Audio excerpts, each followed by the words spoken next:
All right, it's September 3rd now, and this video is going to cover Deuteronomy 32, particularly Tom Stark's criticisms of some assertions that Heiser makes regarding the text. But before we do that, I want to make a quick note about something I stated at the end of the last video. I stated there that I was intending to make the case in this series that Yahweh usurps the nation of Israel from Jesus, who we're going to make the claim is also Lucifer. But don't think of Lucifer in the modern occult sense. That's not the image I want to leave in your minds. I'll make a couple statements on that later, but I think Christians and Satanists, to use two extreme examples,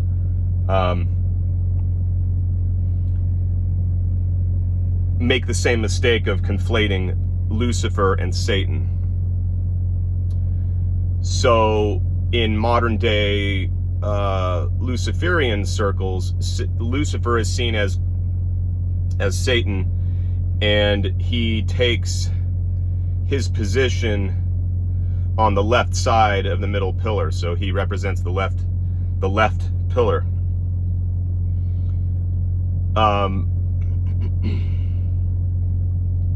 But if Satan is Yahweh, as I think the text itself, the Bible, bears out, and Yahweh is more of a sort of a legalistic, harsh, severe punisher, then Satan would actually be the right pillar. And if Jesus is Lucifer, then Lucifer occupies the middle pillar, not this materialistic, hedonistic pillar that a lot of modern occultists and Luciferians subscribe to.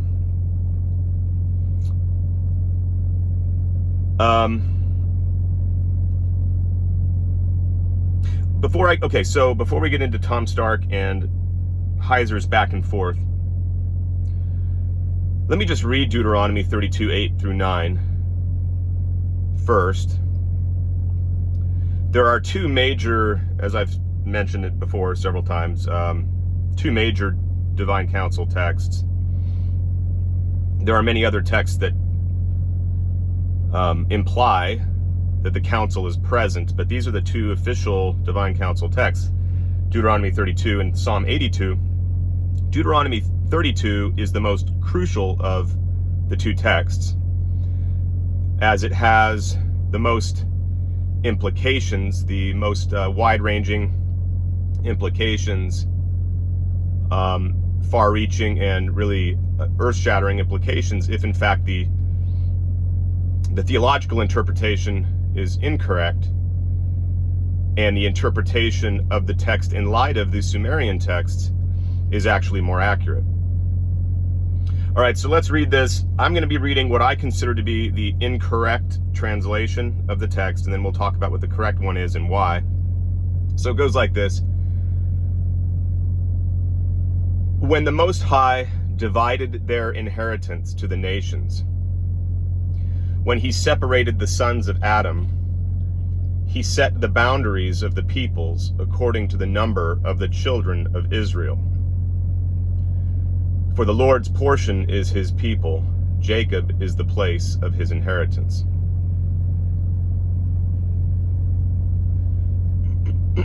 So, of course, the contention of biblical scholars is that there's a distinction here made between verse 8 and there's a distinction made in verses 8 and 9 between, on the one hand, the Most High at the beginning of verse 8, which they attach to El Elyon, who would correspond to Anu in the Sumerian pantheon, and the Lord's portion in verse 9,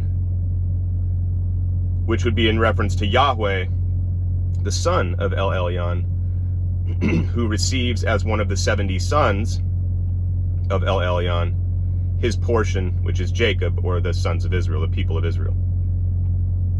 Now the text is actually incorrect at the end of verse 8 in saying according to the number of the children of Israel, or as some translations read, according to the number of the sons of Israel. That translation makes absolutely no sense whatsoever. What do you mean there are only 70 sons of Israel? Who are the 70 sons of Israel? No, there's 70 sons of the Most High, which is borne out in the Sumerian texts.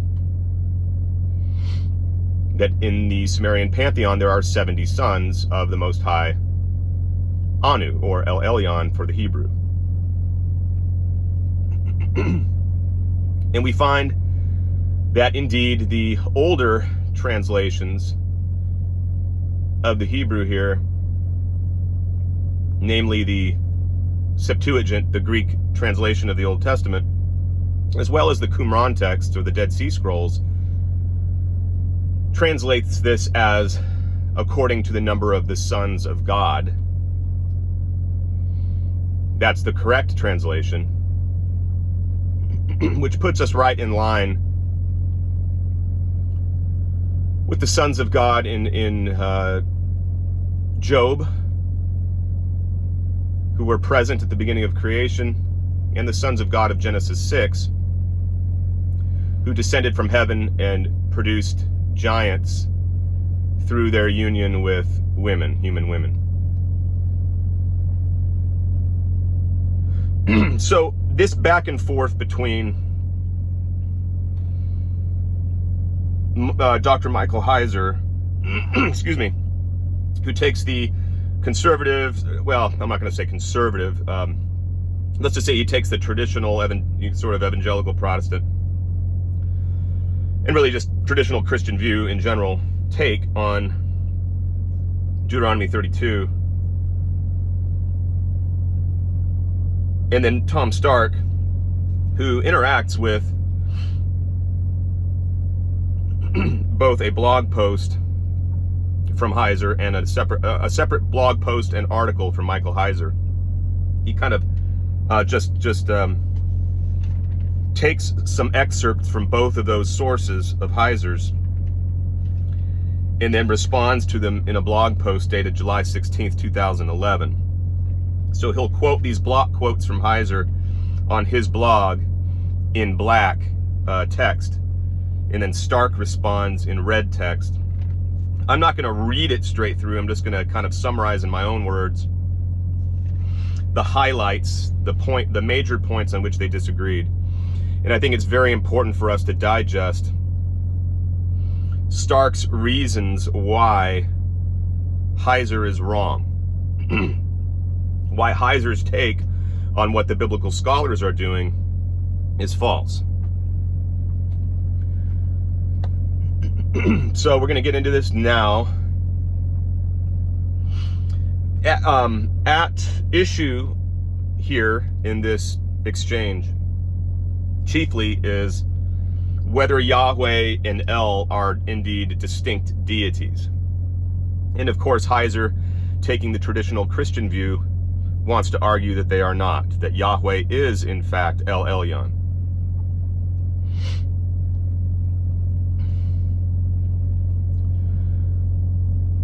And I'm not going to quote, I'm not going to summarize every portion of this exchange because certain statements just kind of aren't that important.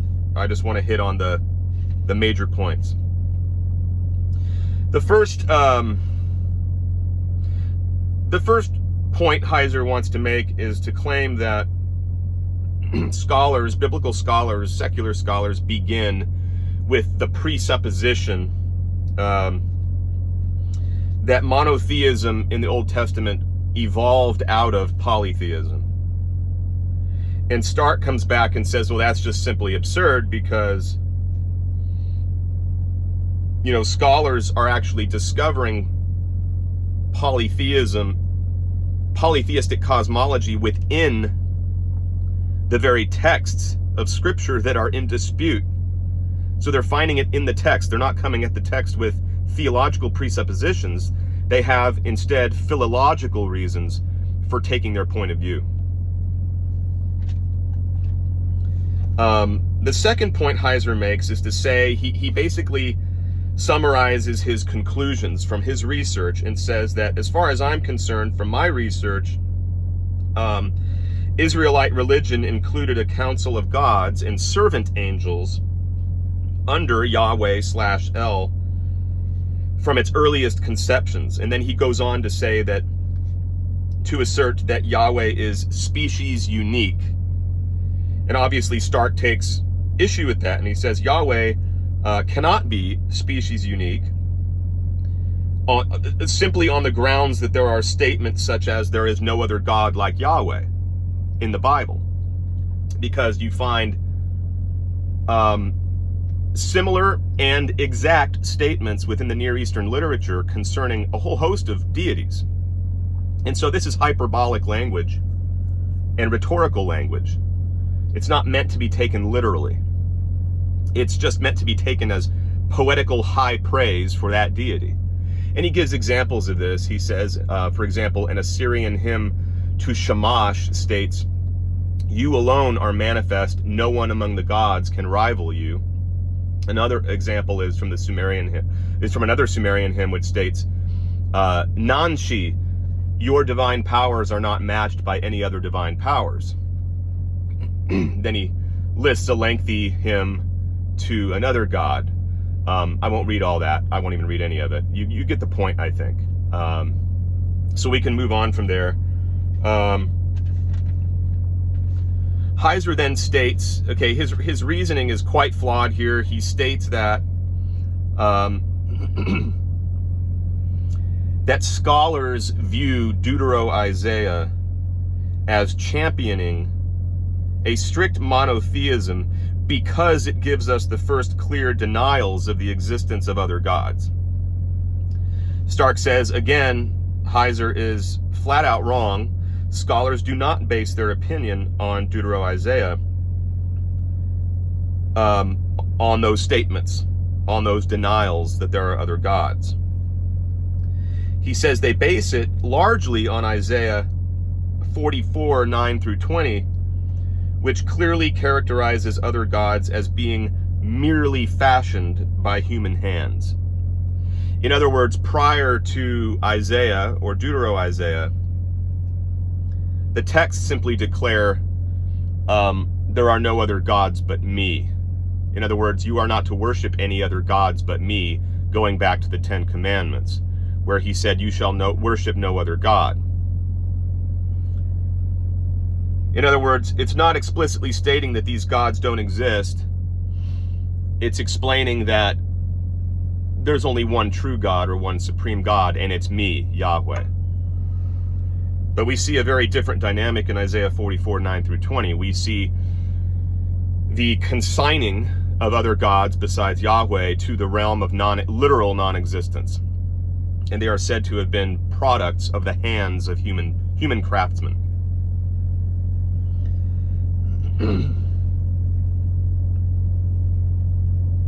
I'm going to go ahead and read word for word this next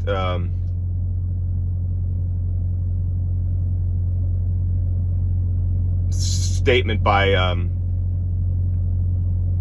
going to make an exception to my bullet points and read this word for word from Heiser.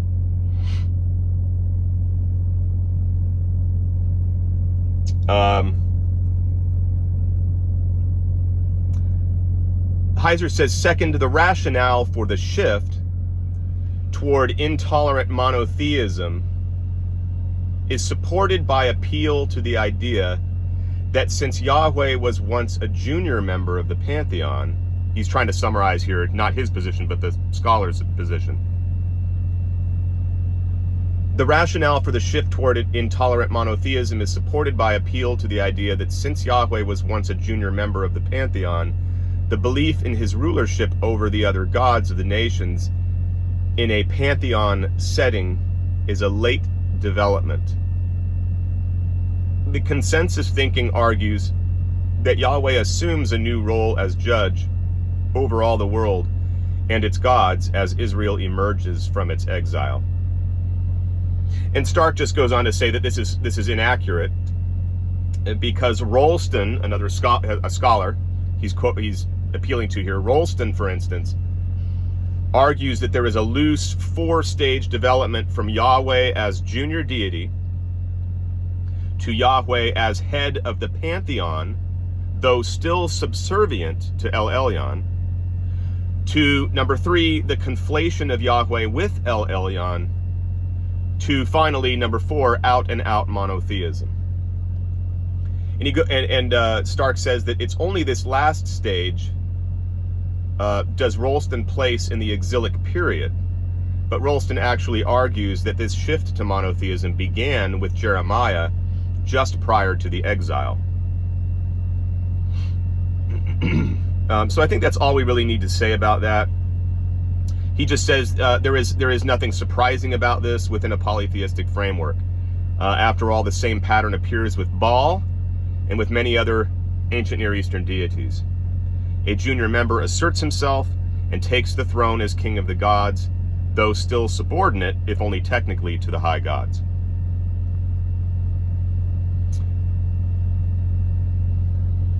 So this last point that Heiser makes about Deuteronomy 32, it takes up 3 large paragraphs, and I'm just going to summarize it here. Heiser is basically saying that in the Second Temple post-exilic literature, you find at least 170 instances of plural deity terms. In fact, it's in the Qumran alone, he states, you find 170 instances of plural deity terms.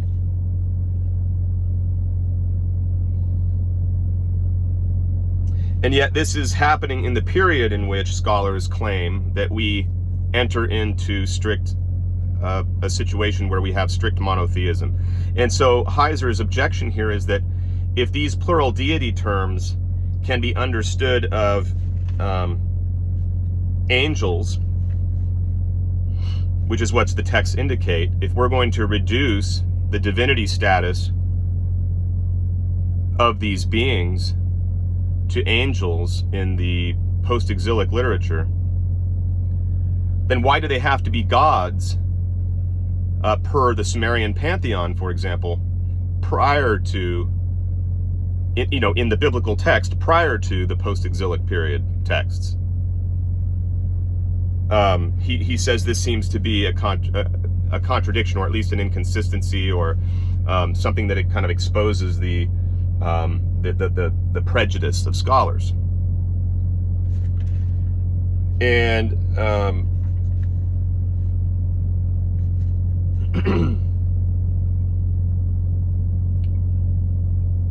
Stark has the perfect answer for that, and he says this is totally fallacious reasoning, a misrepresentation of the scholarly arguments.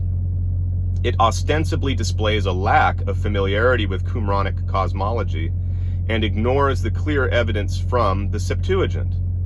The Septuagint, whose translation predates the Qumran corpora, frequently translates Elohim and its variants, as well as B'nai Ha-Elohim as angeloi, or angels.